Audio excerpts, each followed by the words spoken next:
Espace TV. Espace TV, le journal de 13 heures.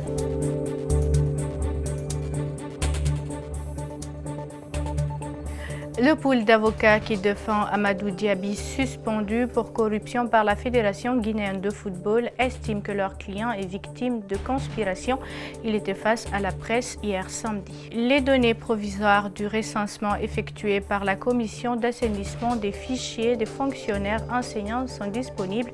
Il s'agit de 38 440 dossiers valides, 2 352 dossiers incomplets et 2 776 dossiers douteux. Le président de la dite commission estime avoir rempli sa mission. Vous en saurez plus dans ce journal. Bonsoir et bienvenue à tous. Les avocats de l'ancien vice-président de la FEGIFOOT suspendu reviennent à la charge. Amadou Diaby serait victime de conspiration. C'est ce que du moins ces avocats ont tenté de faire comprendre ce samedi lors d'une conférence de presse. La commission d'éthique a pourtant tranché. Le prévenu a été astreint au paiement d'une somme de 25 000 €. Il est aussi interdit de toute activité sportive au niveau national pendant 7 ans. Ces avocats estiment que la vérité n'a pas été dite. Nous allons en savoir plus avec Al-Gassimou Yaliba et Ibrahim Assori Kamara. Accusé de corruption, Amadou Diaby a finalement été suspendu ce vendredi. La commission éthique de la FEGIFOOT confirme ainsi sa première suspension provisoire. La sanction est lourde, interdiction d'exercer toute activité sportive pendant 7 ans et une amende de 25 000 €. Ces avocats qualifient le document le suspendant de tract. Nous sommes venus dire à la presse notre indignation parce que dans le dossier qui nous occupe, il y a la commission d'éthique à qui incombe le fardeau de la preuve n'a pas pu apporter un seul, je dis bien un seul élément, même pas un indice pouvant asseoir la culpabilité d'Amadou Diaby s'agissant des faits de corruption. Pour eux, il n'y a l'ombre d'aucun doute. Leur client est innocent dans cette affaire. Il est d'une innocence pure et sans tache. Amadou Diaby n'est pas le genre à recevoir des broutilles de la part de Paul Put, dont on connaît la moralité. Le pool d'avocats composé d'un Malien et de Guinéens promet de ne pas baisser les bras. Il compte bien tirer l'affaire au clair. La première fois, c'est un tract qui a été confirmé. Si ce tract aussi est confirmé, dès que ça nous sera notifié, la décision, nous allons, si ce n'est pas en notre faveur, nous pourvoirons contre cette décision devant la commission des recours de la FGF ou s'il y a lieu, devant le TAS. Le principal concerné, qui n'était pas présent à cette conférence de presse, clame son innocence et se dit serein. Amadou Diaby a été suspendu au même moment que l'ancien sélectionneur du Sili national. Ce dernier est suspendu à vie du football guinéen et devra payer 100 000 € d'amende. Je vous le disais en titre, les données provisoires du recensement du fichier des fonctionnaires sont disponibles. Sur les 50 875 dossiers recensés, seuls 38 440 seront avérés valides. 2 776 autres dossiers ont été jugés douteux par la commission d'assainissement. Dr Banobari, président de la commission, estime avoir rempli sa mission. Il ajoute que s'il est validé par les différents acteurs, le secteur éducatif sera soulagé.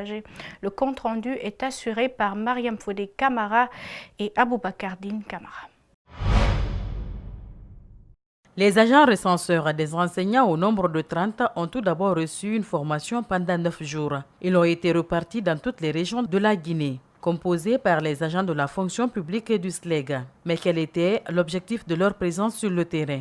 L'objectif, c'était de trouver les enseignants à leur lieu de travail pour les recenser et de prendre des informations, notamment le GPS de l'école, mais aussi des informations sur les infrastructures et sur les effectifs des élèves.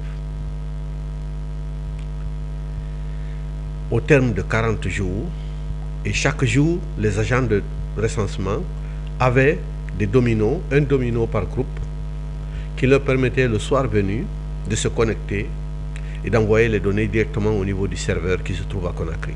Après 40 jours de travail, le constat révèle que 50 875 personnes sont payées dans le secteur de l'éducation. 6 381 enseignants ne se sont pas présentés aux agents recenseurs pour des raisons que le président de la commission ignore. Au total, donc, ceux qu'on a recensés et qui font partie des 50 875, c'est 44 494. Il reste 6 381 qui ne se sont pas présentés aux agents du recensement. Où sont-ils? Je n'en sais absolument rien. Les enseignants ont 3 semaines pour éventuellement contester ces résultats, précise Dr Bano, qui rassure. Personne ne doit s'inquiéter parce qu'en Guinée, lorsqu'il y a un cas, on en fait un problème. Alors qu'on a plus de 44 000 pratiquement qui sont sans problème. Donc, ce que l'on demande, à ce que chacun puisse vérifier soigneusement. Jusqu'à quel niveau les organisations de la société civile et les organisations rurales sont impliquées dans la mise en œuvre des différents financements des États? Un atelier national de restitution et d'échange à l'initiative de la Banque mondiale tente de répondre à cette question. Les travaux ont débuté ce samedi. Plusieurs acteurs de la société civile y prennent part. Nos reporters Ouminatou Sidibé et Abdoulaye Kamara nous en disent plus. Suivez. Durant 2 jours, la mission de la CEDEAO, conduite par le réseau des organisations de producteurs de l'Afrique de l'Ouest, ROPA, a effectué une visite opérationnelle dans la région de Kindia. Être en contact avec les paysans et s'inquiéter de leur évolution dans le secteur agricole est la raison principale de cette délégation. C'est surtout pour voir en quoi les organisations de la société civile et les autres acteurs sont impliqués dans la mise en œuvre du projet. C'est des financements qui sont réalisés pour les producteurs et donc il faut leur implication à la conception, à la mise en œuvre, mais aussi dans le cadre de leur évaluation. Après cette mission, un atelier de restitution et d'échange sur le terrain avec des organisations de la société civile a été fait. Aujourd'hui, on voulait présenter ce que nous avons retenu et le faire valider par eux, parce qu'on ne peut pas venir dans un pays parler avec les uns et les autres, aller sortir un papier. Alors on a dit, voilà, c'est que nous, est-ce que vous pensez que ce que nous avons écrit est conforme à ce qu'on a discuté avec vous, à ce qu'on a vu? Et vous avez participé vous-même au débat. Pratiquement, on s'est entendu, à part quelques modifications qui seront portées dans le document.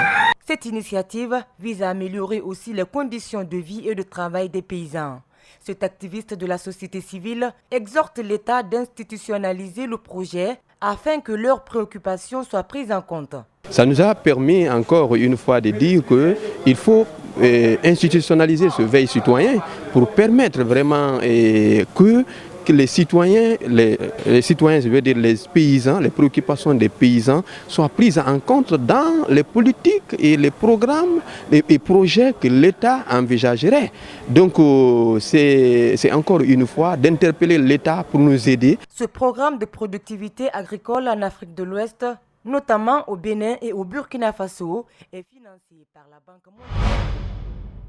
En région, le forum de Boké se poursuit avec des panels et thématiques diverses qui concourent à aider les jeunes de la zone minière à avoir plus de confiance en eux pour les initiatives entrepreneuriales afin de mieux profiter du contenu local. La mise en place des TPE et leur accompagnement est indispensable. Ceci va permettre d'accroître la capacité des jeunes et femmes à monter des projets afin d'avoir accès au financement et au marché.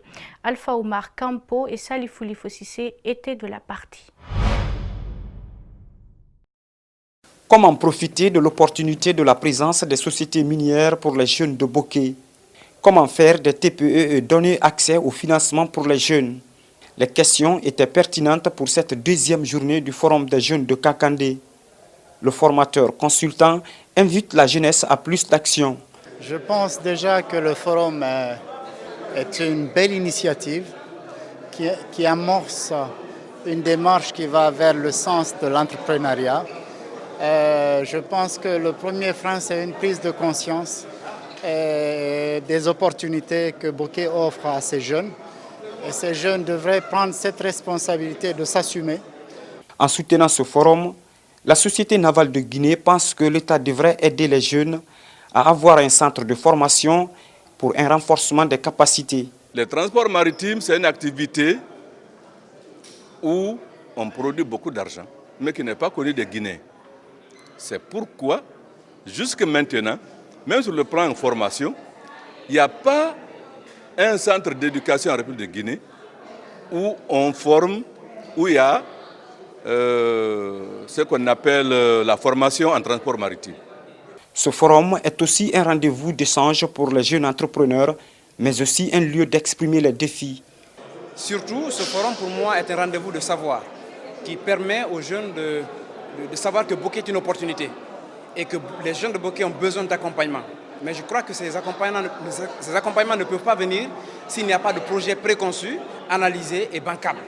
Aujourd'hui, en tant qu'entrepreneur, je sais qu'il y a des difficultés d'accès au marché, je sais qu'il y a des difficultés d'accès au financement, je sais aussi qu'il y a des difficultés même de concrétisation des projets. Au sortir de cette rencontre, des recommandations seront formulées et il appartient au comité de s'assurer de la mise en œuvre de ces différentes recommandations.